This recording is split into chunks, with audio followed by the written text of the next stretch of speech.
to episode 8 of Pouring Out Praise. My name is Leslie. And my name is Brenda. And we are back with another video today. We're back, and we do want to share for anybody who is watching our videos for the first time, the purpose of our podcast is to help others reach salvation through following Jesus Christ and sharing our own journeys and just being as honest and vulnerable as possible, as comfortable as we feel.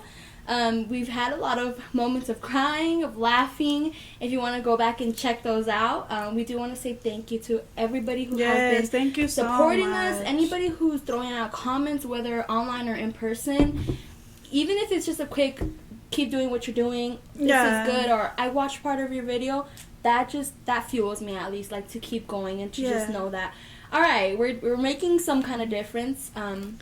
We do want to definitely say that the heart of our podcast and the center of our podcast is God. It's not about us. It's not meant. We're not looking for fame. We're not looking for followers. We're not looking for money. And this is all just to glorify Him and get His message out there. And I want to say, just because we do a podcast speaking about God doesn't mean we're perfect. We're not claiming to be perfect. We actually talk about some of the mistakes we're making along the way. So I don't want to, purposely be like, oh, they're doing this and they're doing it. We're human, guys. We're going to probably keep making mistakes, so that's just how life is. And hopefully, you guys see our growth within these videos. So yeah, I hope that's... I'm already kind of seeing it, too. I mean, it's kind of hard to watch our older videos. Yeah. Whenever I do, little snippets, I'm like, oh my gosh, we're so different now. So. Yeah, I was making a lot bigger mistakes then, and I was now I'm like, okay, I'm making little ones now, but I'm going to keep trying and keep growing from there. Yeah, and I think my heart posture for me is what has changed. All right, but anyways, let's go into our prayer to start off and see what All right, guys. Lord, I want to thank you for being such an abundant God, for having so much patience and grace with us, Lord, for writing our lives out. When we follow you, we're taking the right path. And ultimately, I want to just put this video out there for anyone that's dealing with the same thing, and just to show people that being single is really, truly a way to get closer to you, spend more time with you, and be in that position, Lord. And I pray for anyone across the screen. I pray for us to just get through this video and grace, and it's all in your will and all in your grace, Lord, in your glory. In the name of Jesus. Amen. Amen. So, we do a video once a month, so this is where we are now in July. Our last video was in June. And, just for the people watching the streams, what have you been up to? How was your 4th of July? My 4th was good. It was at my house. My whole family came. It was a lot. There was some cops that came by talking about no illegal fireworks. Oops. Just kidding. But other than that, it was really fun. I've been busy. As always. Yeah. Oh my gosh, we should tell them about the hike. Oh my gosh, guys. We did a hike. We were supposed to do Cathedral Rock at Mount Charleston, and we started on the right trail, and the name was even there, and we even took pictures with the sign. Yeah. And we took one little wrong turn. We went left instead of right, and we ended up on this trail that was going all the way up to Griffith Rock, up to Echo Point, something like that. And the elevation was crazy. It was literally I think we only had 2 flat parts, and it was only 3 minutes long. Yeah. And the rest was all uphill. Oh my gosh, it was so hard. I was struggling internally, but I know Leslie was struggling too, so I didn't want to make it seem like I was struggling, but I was struggling. And we finally we're talking to some other hikers, and I was like, I can't believe how hard this hike is, and I said the name, and they were like, this is not that hike, and I was like, what? Because, mind you, our whole hike was supposed to be 2 hours there and back. We got to the midpoint, not even probably a little bit less than the midpoint, 2 hours in, going all the way up. Yeah. And then I was like, Brenda, I can't finish this hike. I'm so sorry, but... I mean, it was nice. We still had our little, lunch moment, and it was a nice view, but... Also, I think, I've been really trying my best to, lose weight this last month. I've been, eating better, really watching my calories, literally working out every day, doing the sauna. So I was the people that were there that do this regularly, they were telling us, you guys should be so proud of yourselves, because a lot of people don't even make it to this point. Mm-hmm. And I was like, okay, even though we didn't go on the ride, it kind of showed that I can do more than I think I can. Yeah, so which is good. I think it should be a confidence builder. Mm-hmm. And I do also want to share Recently, God answered one of my prayers, guys. Oh, yeah. Okay, it was so weird because our last video we talked about forgiveness and how we might never get to have that conversation or like that closure, or we'll probably get that sorry from that person that hurt us. Guys, I got that conversation probably like a week or two after we filmed that video. It was crazy. It was under weird circumstances too. It wasn't like a reach out necessarily, but it was like something else happened and it led to a conversation, and it was very simple. It was not as emotional as I thought, and it just felt like a weight lifted off my shoulder. I was giving glory to God, and I want to share with you guys because I want to let you know that if you're praying for something, don't give up on it. Stay faithful, stay praying on it, and trust God. If it aligns with His will, it will happen in His timing when He knows you're ready. And now I get it too. I didn't have that conversation earlier because I probably wasn't ready to. I probably would have been angry. I probably would have said some stupid things.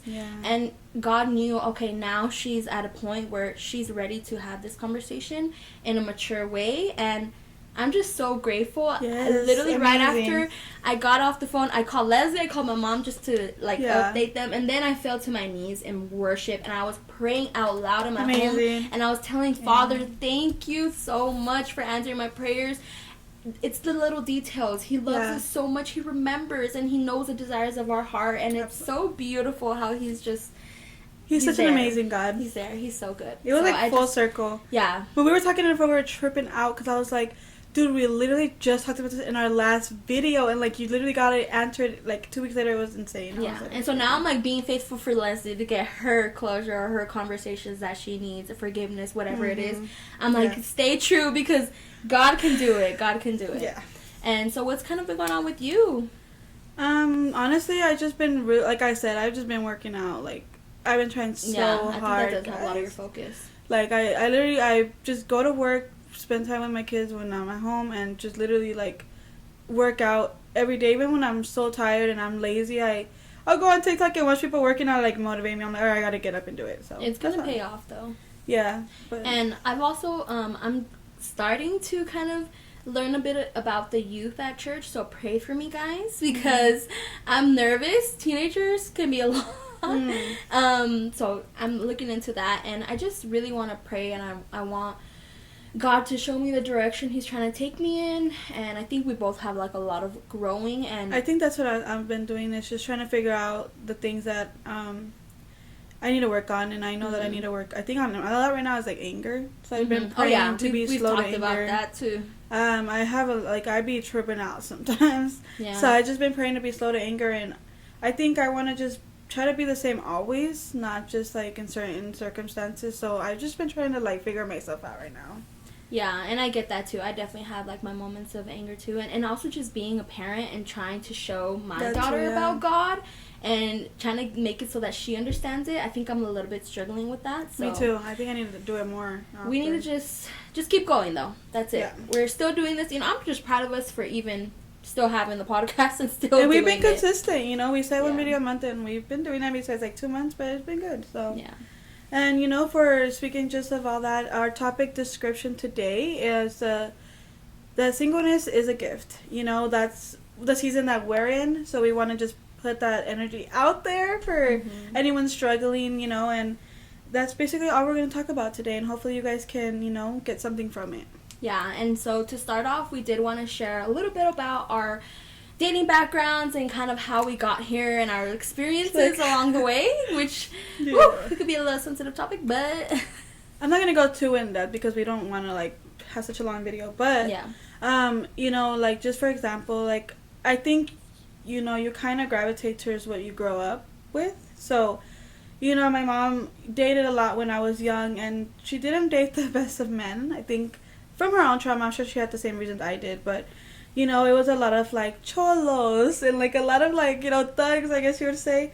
And I think when I got older, I gravitated to those type of men. And I also saw things like abuse when I was little, and domestic violence. And I think that certain situations happened when I was in my relationships that I just kept allowing because in my mind it just felt so normal, I guess you can say. Yeah. And I think that I literally can see how me and her are the same in that way. I was just letting these men disrespect me, I was dealing with addicts. Both of my serious relationships were addicts, and they've, I mean, I don't want to say they, but one of them has gotten a better path, and he's really like actually been changing for God, and he has things to work on like I do. But this is not to bash anyone. This is literally just telling you like what happened in my life. But I think that's where I want to talk about being single, because I've always looked for love in a man instead of God. I've always chased men, and they like validated my worth for whatever reason, especially when I was a teenager. And it was actually, looking back, really sad, because I was very insecure. I didn't feel very pretty, so whenever a guy would like try to talk to me, I'd be like, oh my gosh, like I'm getting, like, I'm better looking, attention, attention. Yeah. So and I'm definitely on the exact same path. I had the pretty much similar experience. I definitely put my worth into guys, and just feeling like they were the ones that gave me my value. And I have my dad. My dad has always been in my life, and him and my mom have been together. But he is a very like traditional Mexican father, and he's very serious. I didn't have the relationship with him that I wanted, and I think that did cause me to go looking for that love somewhere else. Yeah. And I mean, it's different now. Actually, I do just want to say that, like, my relationship with him has gotten so much better. I feel more comfortable, and I can have like deep conversations with him now, which I love. And I think that in itself is very healing. But if you don't have that, just know that you do have a heavenly Father, and he loves you so much, and he's there for you, and you can talk to him whenever you want to. I have to tell my daughter that all the time too. So I was a little bit boy crazy when I was younger. I did have my boyfriends here and there, but as far as like serious relationships, I had probably about 2 or 3 that were actually serious, and obviously they ended in heartbreak. But I learned so much. I wouldn't take them back, because they made me who I am today, and I've come to realize so many things. I actually want to share some of the things that I was idolizing my relationship. I learned that almost right away. God told me that I was putting this man before a lot of things in my life, like my own kid, my own likes, my own hobbies, my relationship with him, just everything. And when I say I put him before, it just means that I was having more attention towards him and more time towards him, and I was invested more in him than other things in my life. Another thing I learned was we are meant to be equally yoked, which we can probably do another video on that, kind of more about relationships, but that just means you and your partner being on the same level as far as like following God. Another thing I learned is marriage is for God's kingdom, not to please ourselves. I always thought marriage was for me. I'm gonna be in love, I'm gonna be happy. It's to further God's kingdom. Another thing I learned was confusion is not of God. That was a hard one. I was so confused towards the end of my relationship. If I would have known like this is not of God, then I would have knew way sooner, like, oh, okay, this is not for me. Another thing is men are meant to lead their wives to Jesus, not necessarily the other way around. I was definitely, in my last relationship, the leader of the relationship, trying to bring him to God, bring him to church. And I mean, I think effort is needed on both ends, but ultimately the man is the one that should be leading their family. I base my worth and value on my ex. We were kind of already talked about that. Sometimes we need to be broken in order for God to build us into something new. I definitely agree with that one. Another one is there is an entire community of believers out there, even though it doesn't feel like it. And I think I didn't know that until I got deeper into my relationship with God. Having godly friendships is important. They've been there for me now more consistently. If God takes something away, he usually plans to give you something better. And I'm still waiting on the other end of that promise to be fulfilled, but I know that God has my husband out there somewhere, so I'm staying steady on that. And also just the importance of loving yourself. So I think I'm just going off the top of my head, like, things that I've learned since I've been single about 2 years. I think that God had to show me that I've never been in a position in my life where I was always somewhat, like, I wouldn't say I was messing around, but I was always, like, talking to somebody. Like at least talking, even if it wasn't, like, anything. But I always felt like I needed that, like, assurance, or just to feel better, or, like, I would be like, oh, I'm gonna be bored, like, or lonely. I was lonely. And I just felt like, you know, God needed to put me in a season where he's like, I need you to figure out, like, that you're on what you need, and then later on, all of that can come for you. And Exactly. I think right now, this is the most I felt so good, just being by myself with my kids, and just, like, focusing on God and my health, and, you know, and I'm doing great. Like, I haven't talked to anybody. I'm chilling. Like, I really don't care right now to do that. Mm-hmm. Like, I'm just so focused on, like, what else I got going on. And I think also he wanted to show me, like, it's not your responsibility to fix a man. Like, I think I've always done that. And Ooh, yeah. I've always done that. And I know because I think my mom was an addict, and I felt like I couldn't save her. So then I got with these men that are addicts, wanting to save them, wanting to help them with God, wanting to, like, they can change, you know, if I do this, if I'm really there for them, and I'll be that girl's, like, ride or die, like, you know. And I think you kind of misplace that with disrespect. Like, you can't just allow things just because you want to be a ride or die. Like, so I think I had to learn that too. Like, I'm not gonna settle for that anymore. Like, I'm sorry, you, like, I have a certain standard now, and if you don't meet that with God, then I just don't want it. I think that's what I've been learning. Super. Those are good points, and I've learned a lot of those too. Like fixing men, that's something. It's not your responsibility, ladies. It's up to God. If they're gonna change, it's gonna be for themselves and for the Lord. And I've learned that.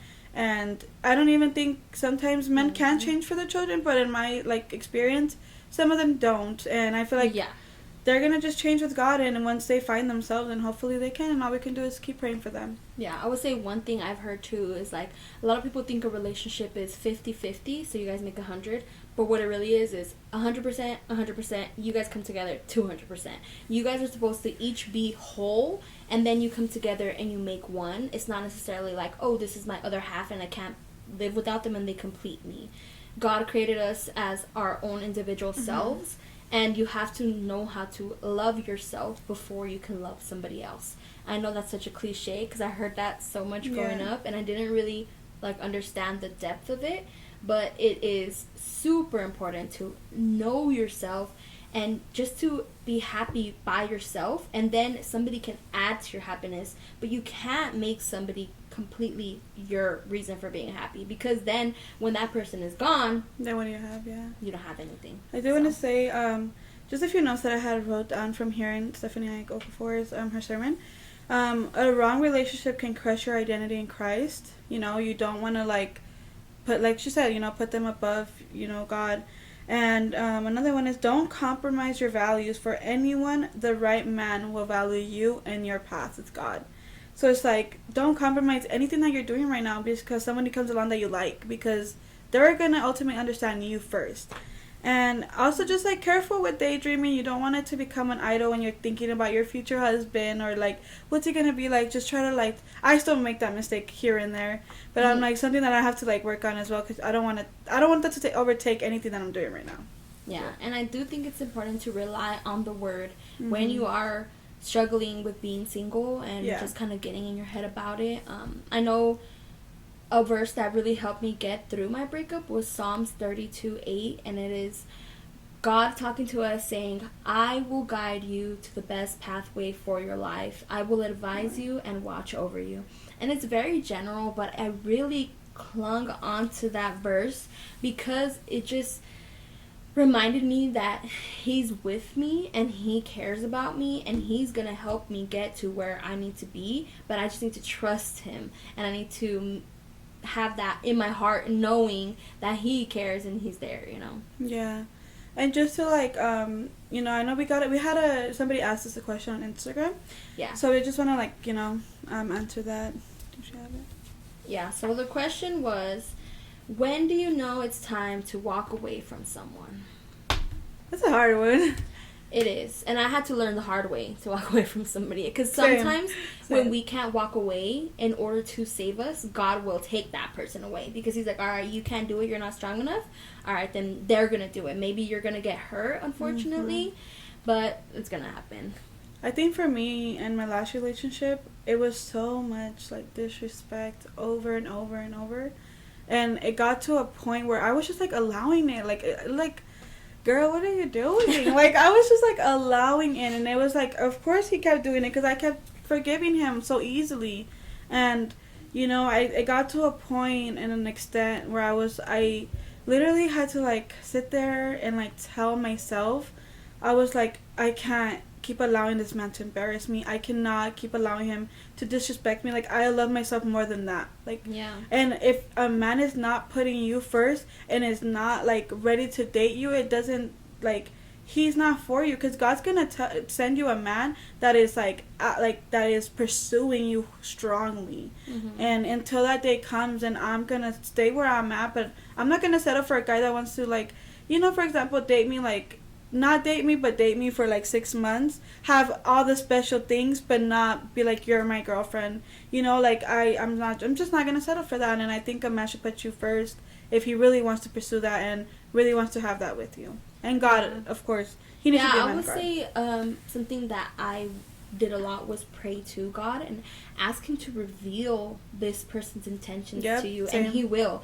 But also pray that you have the strength to deal with those things that come up, because they're not going to be pretty, and you want to be strong, because some things are going to come out and you're not going to like them. But I don't know, the way I see it is like, would you rather stay with this person for a majority of your life and then find out and then get your heart broken, or deal with it now and then heal from that and find the person that God actually has for you? Because it's like you're going to be wasting time with somebody who was not meant for you. Yeah, I think you touched on that.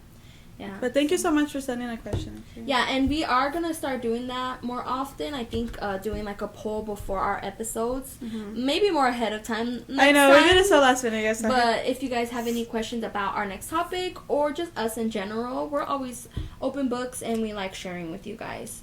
Yeah. So now I think we're going to go into Paul's story a little bit and the message he kind of shared for us in the Bible.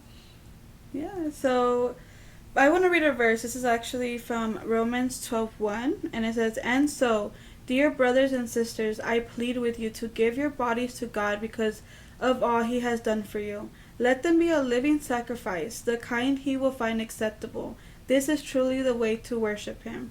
And just a background on Paul, he was basically a man, and did you say he wrote most of the New Testament? Yeah, and he was the one that, he started off as a bad man. Yeah. He used to hunt down Christians and kill them, and until he had an encounter with Jesus, and then he completely turned his life around, and he was all for Jesus. Yeah. And I think in this particular verse, he was giving a message to other believers. Yeah, and he was one of the men that was single, and he really put the message out to, like, please be single. It's good for you.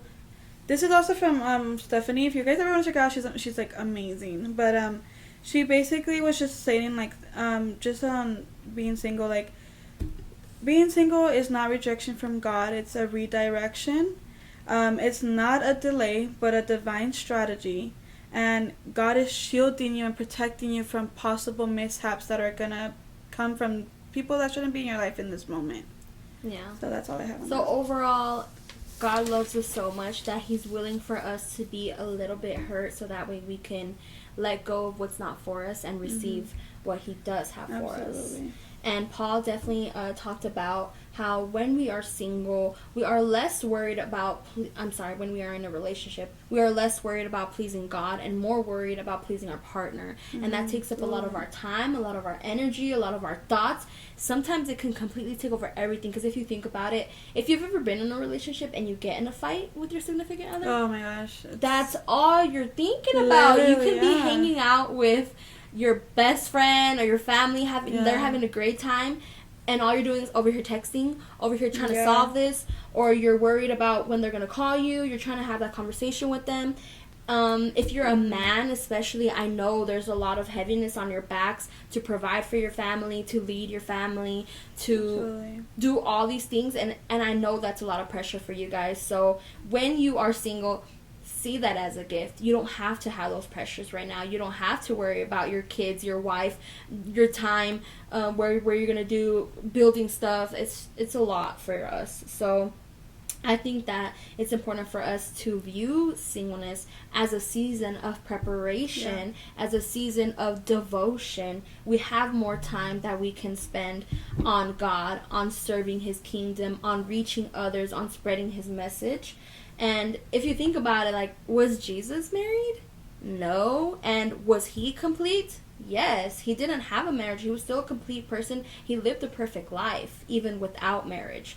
And there's a lot of people that are called to live single lives. It might not be you. It might be you. But the Bible tells us, actually, let me see.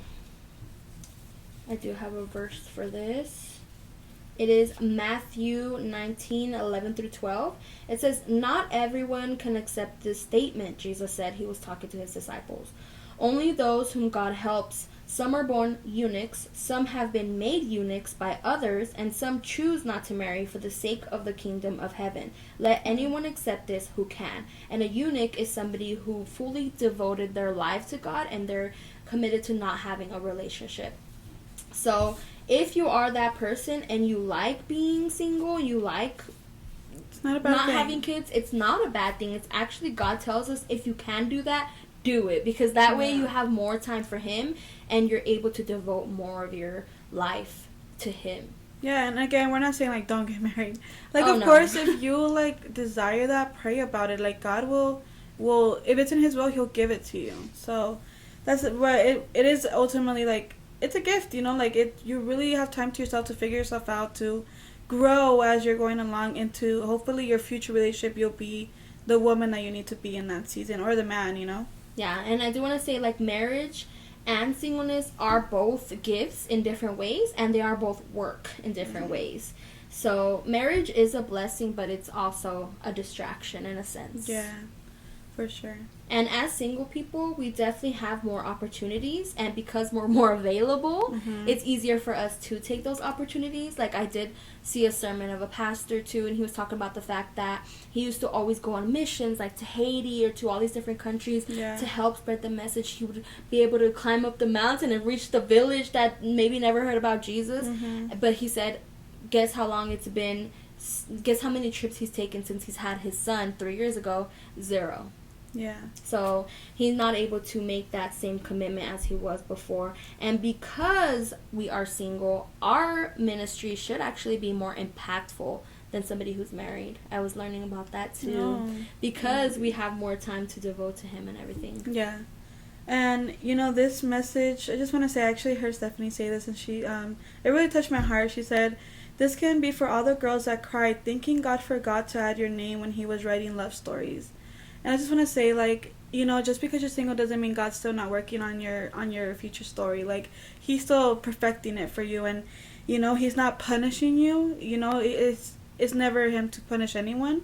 You know, so I just want to say, like, have faith, you know, like, it's going to happen for you. And while you're single, have fun. Like, have fun. Yeah. Enjoy yourself. Like, enjoy, if you have children, enjoy your children. And, you know, like, enjoy God ultimately, and just, like, live for him.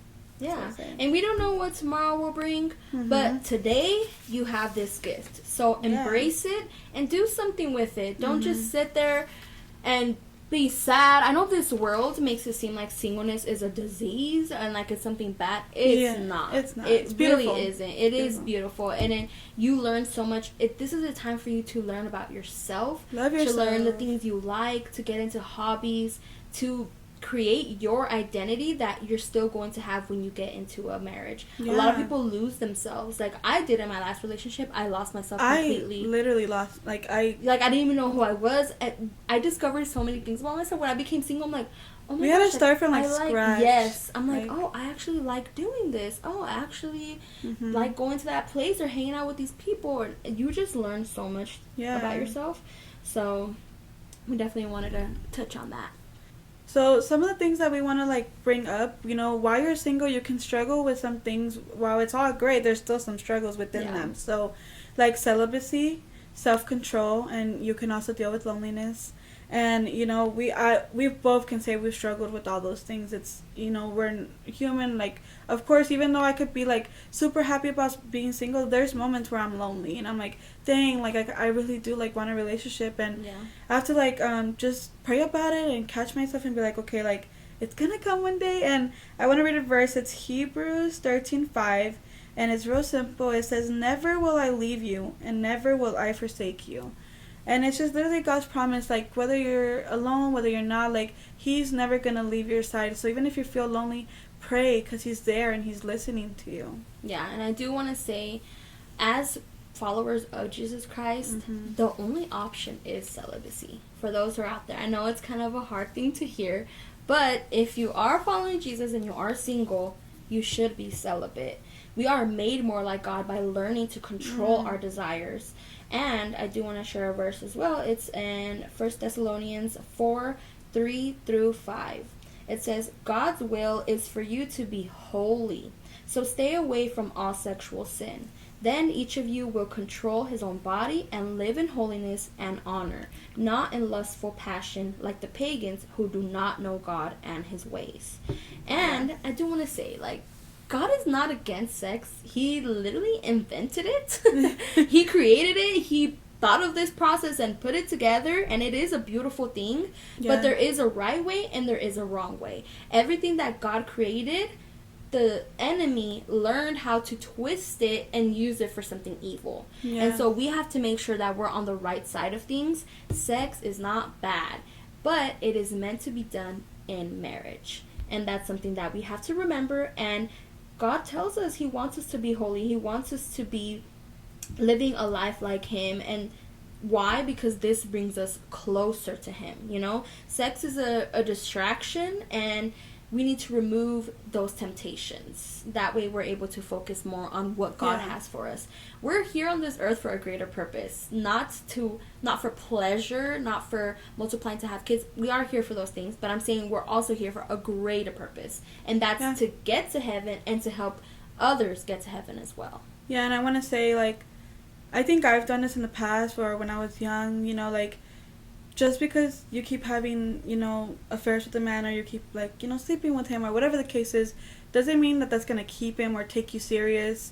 Some men are in it for just that. And I want to say, like, there's never been a time where I, like, did that and I felt good the next day. Like, I was always, like, felt so down about myself, and, like, dang, I didn't, you know, why am I doing this to myself? And it's something that I literally had to work through. And, you know, like, I've been celibate, but, you know, sometimes I'll, like, not recently, but, like, in the past, I'll make mistakes and I'll mess up, and I'm like, dang, like, you know, but keep pushing forward. Just because you make a mistake doesn't mean you can't start over and keep going. Yeah. So, but I will say, being celibate really does purify you in front of the Lord, and he sees, like, okay, my daughter's trying, or my son is trying, and it's really rewarding, honestly. Like, it makes you feel so much better. I think it also helps you have a clear mind. Yes. Because your mind's not clouded with all these things, and just remembering or thinking back. And also, if you start off a relationship just with physical intimacy, like, they even talk about this on reality TV shows. Like, even people of the world know, like, if you start off physically, sometimes that's all you have. Yeah. And if you take that away, it's like there's not even a relationship. So it's important to build something emotional, intellectual, spiritual first. Absolutely. And then once you do that and you know this is your person, you get married and you can have sex and live your life. And, you know, like, don't carry loneliness with you. You know, God's going to bring you a man one day that understands your path. Right now, he could be shielding you from distractions that you're never supposed to entertain. Like, you know, like, you don't want to entertain someone that's, like, literally just, there's men that are evil. They could put a mask on and come in your life and just, like, tarnish everything you're working on. And some of them, like, get off on that. I'm sorry, I've met men like that. And you just want to, like, he's protecting you in this season of singleness. And honestly, this goes both ways. There are a lot of women out there 100%. Who are, they have, like, the spirit of Jezebel. If you want to learn more about that, you can look into that. But these women, it's so easy for some women to lure in men just based on their looks. Absolutely. And she can be a complete snake behind that beautiful body, that beautiful face. So you really need to pray, and you need to be careful who you're getting into bed with, because your souls are intertwining, and this, like, sex is not a joke. It's something to be taken very serious, because it was only meant to be done with one person. And when you're doing it with multiple people, you start getting these bad things from these people. And you'll feel it. You'll feel it. Yeah, you'll feel it. Just like that girl who recently broke the record for sleeping with 1,000 men in a day or something like that. She was crying and breaking down, and there was something wrong going on with her. You could tell. And she couldn't handle it, and then she went and did it again. So it's like, not to say, I think she did something else, another weird. I don't know. But it's like, that's how you know, like, she still has that spirit within her, because as bad as she felt, she still went back and did it again. So it's like, just respect yourselves, love yourselves more than anything, and put yourself first, God, and then put yourself first, you know, like, that's all I would say. I feel like we've all made the mistake of putting a man before us, or putting their needs, thinking, oh, if I sleep with them, like, maybe, like, they'll love me more. No, it doesn't change anything. Like, to them, it's just that, and that's it. Yeah, you know? Sex does not equal love. I mean, it's a beautiful, well, it's a way to show love, but it doesn't equal love. Like, I wouldn't say it replaces it. Yeah, it doesn't replace, no, yeah. Okay, so I do want to talk about ways to use this single season. Don't let it go to waste. Don't sit there. Don't be sad. You have a lot of things you could be focusing on. You can take this time to heal from your hurts, from any sins that you got to deal with. You don't want to take that into your next relationship or your actual marriage. So take the time to do that. Take the time to learn how to love, how to communicate, how to enjoy being by yourself and just spending time doing that. You want to be able to serve if you have the time for it. I know I'm doing that right now, serving at church, but there's multiple ways to serve, not just at church. I would say you could, go give food to the homeless. You can, there's like multiple things to do. I can't think of all the top of my head right now. You can be discipled, meaning somebody can be guiding you in life. You can have a mentor that's going to help you grow spiritually and learn more. Or you can disciple someone, somebody who maybe looks up to you or who doesn't have as much knowledge as you. And that's kind of, I think, what we're doing here in this video, is just trying to help others learn more, so... Yeah, and, with self-control, it's you will start growing obedience when you're in your word, when you're praying, when you're trying your best not to sin. And I'm not going to say you're not going to make mistakes, because I'm still making them. And it's something that I'm, like, not going to be so hard on myself. I think that's what I've been learning, is not to be so hard on myself. And it's like, all right, you made a mistake. Doesn't mean you stay in the mistake. You keep going. And celibacy is a journey, and self-control is a journey, and feeling lonely is still going to happen, but doesn't mean that God's not there through all those struggles. Yeah, and self-control is a fruit of the Spirit. If you want to learn more about that, I don't think we wrote down the verse for it, but look it up. It's worth it, because I think the fruits of the Spirit is very important for you to know the kind of person you are and the kind of person that you should be attracted to, even when you are ready for that. But I do want to share a verse. It is 1 Corinthians 7, 32 through 35. It says, I want you to be free from the concerns of this life. An unmarried man can spend his time doing the Lord's work and thinking how to please him. But a married man has to think about his earthly responsibilities and how to please his wife. His interests are divided. In the same way, a woman who is no longer married or has never been married can be devoted to the Lord and holy in body and in spirit. But a married woman has to think about her earthly responsibilities and how to please her husband. I am saying this for your benefit, not to place restrictions on you. I want you to do whatever will help you serve the Lord best with as few distractions as possible. It's talking about how our attention is divided sometimes, and when you're single, he's not saying to stay single forever, but if you are, use it. Do something good with it. Focus on God and let him lead you to where he wants you to be. Work on your trauma, like, I know that I have a lot of right now, I think the thing that I'm working on from my last relationship is trust.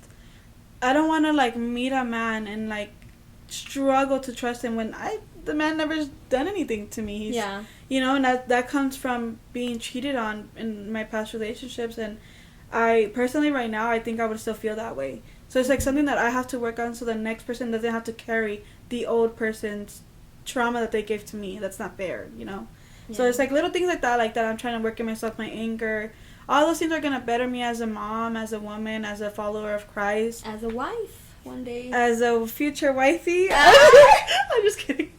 No, but I'm not kidding. Let me know. Okay, that was an actual joke.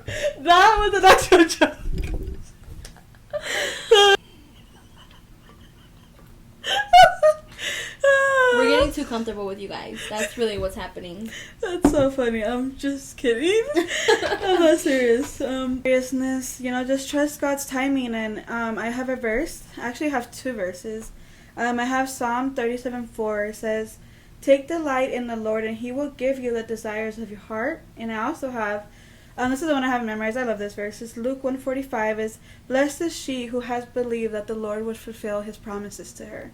So it's like, God is, like, the Bible is a promise, and He's telling you, like, you are going to be blessed. If it's in His will, like, He's going to give you what you desire, If it's something that's going to work for you and help you out in your life and following Him, it'll be given. You just have to trust. And I will say, be patient, because we don't know how long the Lord's going to take, but I'm going to just trust that it's going to come. It's going to be worth it when it does come. I know that. So I know me and you are definitely holding on to that promise, and our husbands are out there somewhere, hopefully praying for us, hopefully being good. I pray for my husband, and that's something you can do now, actually, in your singleness. Pray for your future husband, pray for his family, his health, and just for him to be doing good right now, because one day you are going to meet him. So. Yeah, and, ultimately God is saving you for the right man, and, just for example, in the Bible, God told Adam it's not good to be alone, so He made Eve for him.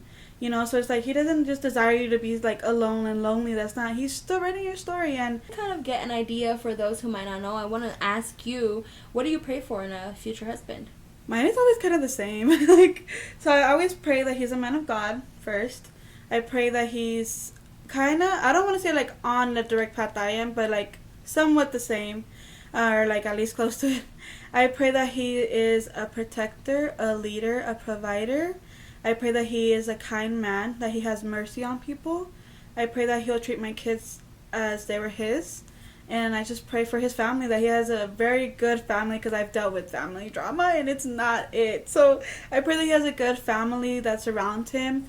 And, and I just pray that he's a kind, like, honestly, just a kind and a romantic man. I would love to have, like, a romantic man, because that's just how I am, but things like that. Yeah, and I would say it is important to take the fruits of the Spirit into account and look for that in your future spouse. Yes. And men, pray for your future wives as well. I think it's very important to do that, because women struggle a lot with being single. I think maybe more than men. Yeah. So just pray for your wife. She's out there somewhere waiting for you. So get it together so she can meet you. It's so funny. I'm like, I hope he's doing good right now. I hope he's okay. I told the Lord, I'm like, I hope he's chilling. Like, I hope he doesn't have a girlfriend right now. I know, I'm like, keep my future husband single, please, Lord. Let him be in the same season I am, hopefully. I'm just kidding. It doesn't matter. But well, yeah, following God, that's a good season to be in. I hope so. Yeah. And I think, I touched on everything I think we can today. Did you? Okay, well, I just want to say this last line, just like, He sees your tears, look back with thanks, and just know when you're single, you're unbound, you're free, you're exploring, you're learning about yourself, and, just trust God's time and be patient, and things are going to come for you, and it's going to be everything you've dreamed of and more, because He's that good. Like, He's just that amazing. Yeah, and if you have any ideas, suggestions for topics, questions, please send questions. Please DM us. You can get our email, TikTok, or Instagram. We'll have that listed in the description. And just thank you again for anybody who's supporting us. We're going to keep continuing with at least once, kind of get an idea. And that's a wrap. We'll see you for next time.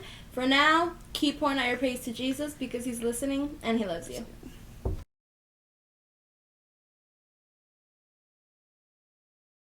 Oh, my little plant's dying.